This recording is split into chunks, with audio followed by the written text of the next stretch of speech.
اللہ تعالیٰ کے برگزیدہ خاص مقرب لوگ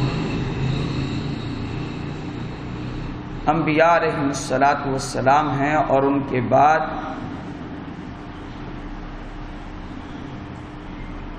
انبیاء علیہم السلام کے اصحاب ہیں،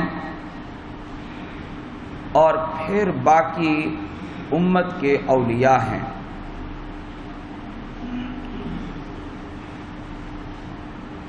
قرآن کریم نے ایک اللہ کے ولی کا ذکر کیا ہے۔ گزشتہ جمعہ ہم نے حضرت سلمان فارسی رضی اللہ تعالیٰ عنہ کا ذکر کیا تھا،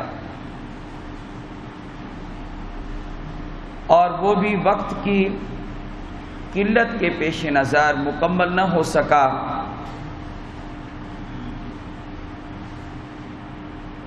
اس کی تکمیل بھی کر دیتا ہوں۔ ان کے اسلام لانے کا واقعہ تو بیان میں نے کر دیا تھا۔ ان کو غلامیت سے چھڑایا نبی کریم صلی اللہ علیہ وآلہ وسلم نے۔ کس طرح چھڑایا؟ ایک یہودی کے غلام تھے، حضرت سلمان فارسی رضی اللہ تعالیٰ عنہ کو جب موقع ملتا تھا نبی کریم صلی اللہ علیہ وسلم کی خدمت میں حاضر ہوتے،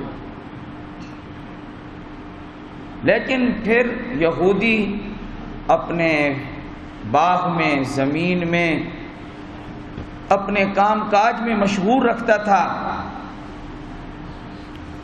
آپ علیہ الصلاۃ والسلام کو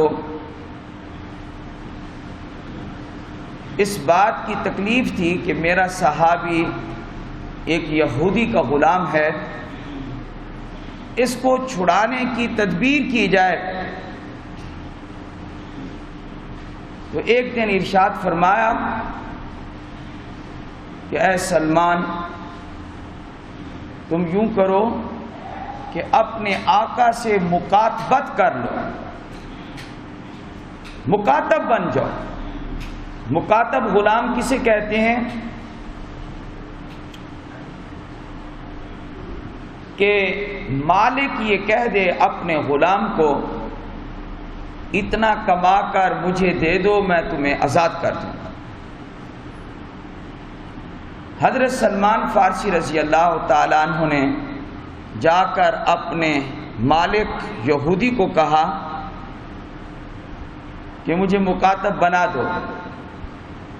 اس نے کہا بالکل ٹھیک ہے، لیکن یہودی ہو اور رحم دل ہو، یہودی ہو اور سازشی نہ ہو، یہودی ہو اور خبیث نہ ہو، ایسا دنیا میں کسی نے کوئی مثال نہیں پیش کی۔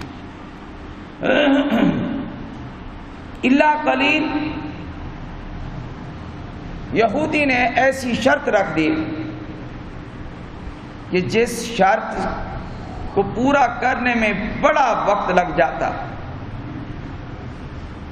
40 اوقیہ سونا ادا کرو۔ نمبر 2، 300 کھجور کے درخت لگاؤ، وہ پودے درخت بنے، بڑے ہوں، پھل دیں۔ جب پھل شروع ہو جائے گا ان 300 کھجور کے درختوں کا، تو پھر میں تمہیں آزاد کر دوں۔ انہوں نے حضرت صلی اللہ علیہ وسلم سے آ کر عرض کی کہ ایسے ایسے وہ کہہ رہا ہے۔ آپ علیہ السلام تو کانا اجود الناس، سب لوگوں سے زیادہ سخی تھے، سب لوگوں سے زیادہ متوکل تھے۔ گھر میں کھانا پکانے کے لیے آٹا نہیں، 2 ماہ تک چولہا نہیں جلتا، اور ارشاد فرمایا قبول کر لو۔ اللہ کی ذات پر کیسا بھروسہ اور توکل ہے۔ ہمارے گھر میں ایک وقت کا آٹا نہ ہو، کھانے پینے کا بندوبست نہ ہو، دیکھو کیسے چیخیں نکلتی ہیں، کیسے پریشانی آتی ہے۔ رحمت للعالمین صلی اللہ علیہ وآلہ وسلم نے ارشاد فرمایا، اے سلمان قبول کر دو۔ سارے صحابہ بھی حیران، یہ کیسے ہوگا؟ انہوں نے جا کر کہہ دیا قبول ہے۔ کچھ دنوں کے بعد ایک آدمی حاضر خدمت ہوا، تھوڑا سا سونا لے کر آیا، نبی کریم صلی اللہ علیہ وسلم کو کہنے لگا یہ میں نے آپ کو ہدیہ کیا۔ اس کی مقدار سونے کی بظاہر کم تھی، 40 اوقیہ سونا نظر نہیں آ رہا تھا۔ آپ نے فرمایا اے سلمان آؤ یہ سونا لو اور جا کر اس یہودی کو دے دو۔ حضرت سلمان فارسی رضی اللہ تعالیٰ عنہ نے عرض کی یہ تو تھوڑا سا لگ رہا ہے، یہ تو اس وزن کے برابر نہیں ہے۔ آپ علیہ السلام نے فرمایا اللہ سے اس بات کا تعجب نہ کرو، ہو سکتا ہے اللہ تمہاری ادائیگی والی مقدار اسی سے پوری فرما دے۔ پھر نبی کریم صلی اللہ علیہ وسلم کے فرمان عالی کے بعد صحابہ چہمے گویاں نہیں کرتے تھے، بس سر جھکا لیا، جو فرما دیا وہ سچ ہے اور ویسے ہی ہوگا۔ حضرت صلی اللہ علیہ وآلہ وسلم نے حکم دیا جاؤ یہودی کو دو، اور یہ بھی ساتھ ارشاد فرما دیا کہ اس میں سے ادا کرو۔ تو اس میں سے ادا کرنے کا مطلب تو آپ بھی سمجھ گئے ہوں گے ماشاءاللہ، ہے جی؟ یہ نہیں ہے کہ یہ دے دو جو باقی رہ جائے گا پھر ادا کر دیں گے، کیا ارشاد فرمایا اس میں سے ادا کر دو۔ تو اتنے تو آپ ماشاءاللہ یہ نہیں ہے کہ اس بات کو بھی آپ نہ سمجھ سکیں۔ سمجھ گئے آپ حضرات کہ اس میں سے کیا کرو؟ ادا کرو۔ سب حیران ہیں کہ اس معمولی سونے میں سے ادائیگی کیسے ہوگی۔ اللہ اکبر کبیرہ۔ حضرت سلمان فارسی سونا لے کر پہنچے، یہودی کو کہا تولو اس کو، وزن کیا، وہ جو معمولی سا سونا تھا اللہ نے اس میں وزن زیادہ پیدا فرما دیا، کاٹ کے 40 اوقیہ اس کے سپرد کیا، بقایا آپ نے اپنے پاس رکھا، اس کو نہیں دیا۔ اس کا جتنا حق بنتا تھا، طے تھا، معاہدہ تھا، معاملہ تھا، وہ صاف کر دیا۔ ایک شرط پوری ہو گئی آزاد ہونے کی، اب دوسری کڑی شرط ہے، پودے چھوٹے چھوٹے کھجور کے وہ لگائیں، درخت بنے، پھل دے، پھر آزاد ہوگے تم۔ اور ایک کھجور نہیں بلکہ 300 کھجور کے درخت تھے۔ آپ علیہ الصلوۃ والسلام نے صحابہ کو ایک دن فرمایا چلو اٹھو، چلتے ہیں یہودی کی زمین میں، پودوں کا بندوبست کرو، چھوٹے چھوٹے پودے۔ آپ علیہ السلام نے فرمایا میں اپنے ہاتھ سے پودے لگاؤں گا، میں اپنے ہاتھ سے۔ وہ ہاتھ ہی کیا کہ دنیا میں آج تک اس جیسا کوئی ہاتھ نہیں۔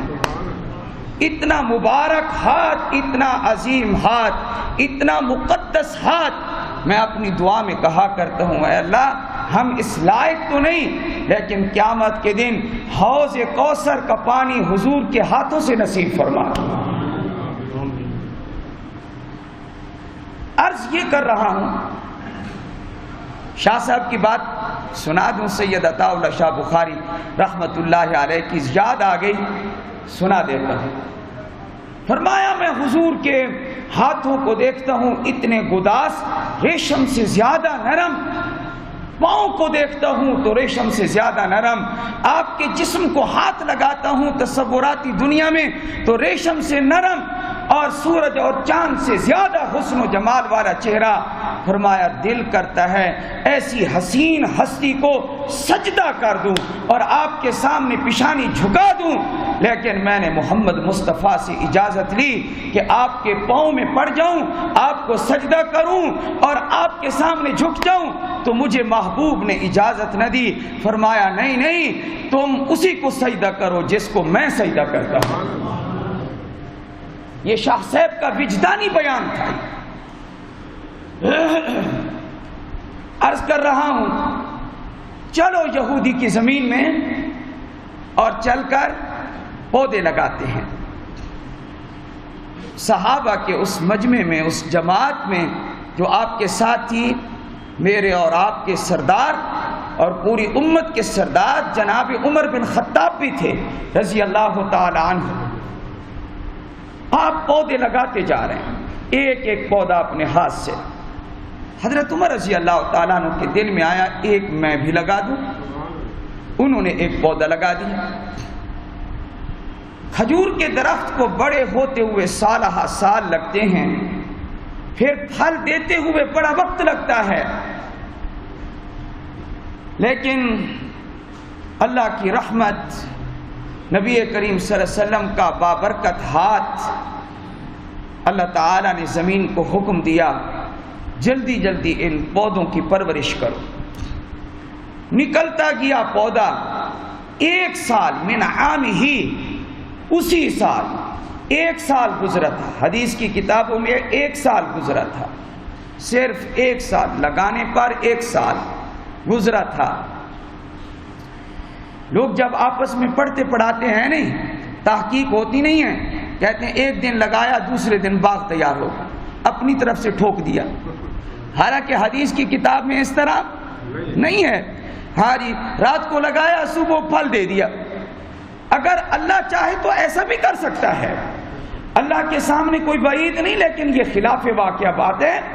من عام ہی کیا فرمایا؟ ایک سال کے بعد سال مکمل ہوا، حضرت سلمان فارسی رضی اللہ تعالیٰ عنہ کی دوسری شرط پوری ہو گئی۔ آپ باغ کا معائنہ کرنے کے لیے تشریف لے گئے، دیکھا کہ 299 پودے جو لگائے تھے، 300 میں سے 299 پودوں نے درخت بن کر پھل دینا شروع کر دیا ہے، لیکن ایک پودا وہ درخت نہیں بنا تھا اور نہ ہی اس نے ابھی پھل دیا تھا۔ آپ نے فرمایا یہ پھل کیوں نہیں دے رہا؟ حضرت عمر رضی اللہ تعالیٰ عنہ نے فرمایا اے اللہ کے رسول صلی اللہ علیہ وسلم، یہ میں نے لگایا تھا۔ آپ نے فرمایا تمہیں نہیں لگانا چاہیے تھا، اس لیے کہ اللہ کی جو رحمت کا وعدہ تھا، جو نصرت کا وعدہ تھا، وہ اس شرط پر تھا کہ اپنے ہاتھ سے لگاؤ۔ پھر آگے دیکھیں کہ آپ علیہ السلام نے فوراً اس پودے کو زمین سے اکھاڑا اور اکھاڑنے کے بعد اپنے دست مبارک سے لگا دیا دوبارہ۔ جب دوبارہ لگایا تو پھر آنن فانن دوسرے درختوں کی طرح وہ درخت بن گیا، ان کے برابر پھل دینے لگا۔ حضرت سلمان فارسی رضی اللہ تعالیٰ عنہ آزاد ہو گئے۔ یہ واقعہ چونکہ رہتا تھا اس لیے میں نے کہا آپ کو سنا دیں۔ سب کچھ کرنے والا اللہ ہے۔ نبی کریم صلی اللہ علیہ وسلم دعائیں مانگتے ہیں تو کس سے؟ اللہ سے۔ بدر کا موقع ہو یا حنین کا موقع ہو یا تبوک کا موقع ہو یا فتح مکہ کا موقع ہو، آپ نے اگر دعا مانگی تو کس سے مانگی؟ اللہ سے مانگی۔